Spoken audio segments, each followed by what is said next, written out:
So pag sinabing parallel circuit, the components are connected across each other. Ganito naman po yun. Kung ito yung kung ito po yung dalawang components natin,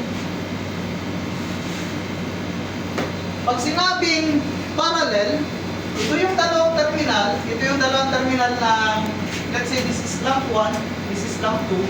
Pag sinabing connected across, itong dalawang ito nakakonekta dyan. Okay, connecta natin ito dyan, connecta natin dyan. So ito yung final circuit niya. So yung supply connected dito. Okay? Yan yung tinatawag natin na parallel circuit. So i-actual natin para makita niyo yung pagkakaiba. So halimbawa, meron tayong dalawang components.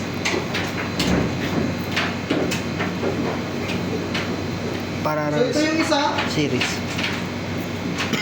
I-connect ako dito sa terminal niya. Tapos yung isa, connect ako dito sa parallel ko siya. Naka-parallel na to. Okay, kung mapapansin nyo, yung dalawang terminal na ito konektado dito. So dito natin i-connecta yung supply. It's either dito or dyan. Okay, so ito yung supply natin. Connecta natin dito. Tapos yung isa dito. So naka-parallel na po yan.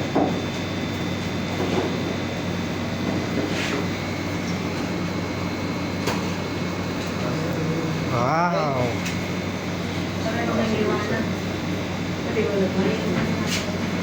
Parehas na silang maliwanag.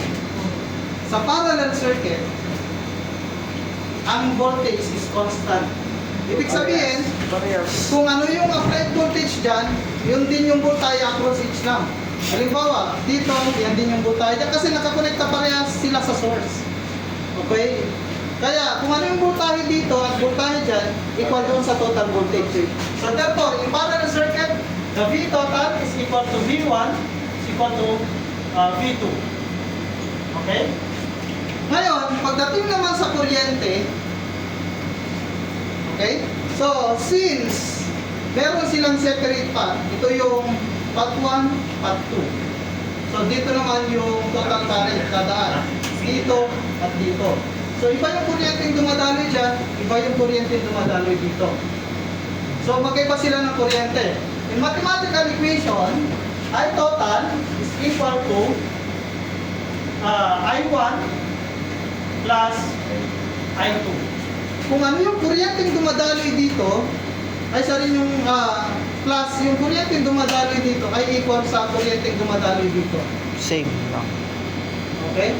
So, yan yung sa yan yung sa parallel circuit. Pagdating sa resistance, ang lagi nyo lang tatandaan ay yung total resistance doon sa parallel circuit, okay, ay mas mababa doon sa pinakamababang resistance ng ng isang component na naka-series. Halimbawa, so ito yung ang resistance nito, for example, ay 160, ang resistance naman nito ay 80. So, yung total resistance ay mas mababa pa sa 80. Okay? Para ma-compute nyo yan, so gagamit kayo ng formula na R total is equal to 1 over R1 plus 1 over R2. So, ganito po yung mathematical equation kapag gagamit kayo. Pero, ang tatandaan nyo dyan ay sa parallel, yung total resistance ay mas mababa pa doon sa pinakamababang resistance ng component na nakaparallel. Okay?